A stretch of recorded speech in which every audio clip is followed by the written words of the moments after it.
সব দলের একই স্বর, সব শ্রেণীর একই স্বর, বিশ্বের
বিচার এনে দেওয়া, সেটা এখনো কিন্তু পূরণ হয়নি।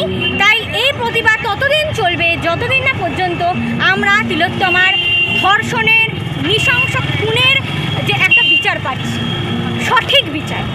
অবশ্যই দেখাবাদের যে তোমার ভাষা লেখা ছিল সেগুলির তৎপরতার সঙ্গে মোছা হয়েছে, আবার অপরদিকে দেখা যাচ্ছে মহেশতলে আপনারা লিখে প্রতিবাদ জানাচ্ছেন, কি বলবেন? দেখুন, এটা তো আর শুধুমাত্র এখন ডক্টরদের কোনো কিছু হয়ে দাঁড়ায়নি, এটা এখন সাধারণ মানুষের। এখন তিলোত্তমা যে শুধুমাত্র শুধুমাত্র একজন মা বাবা সেটা কিন্তু নয়, এখন পুরো আমাদের পশ্চিমবঙ্গের সবাই কিন্তু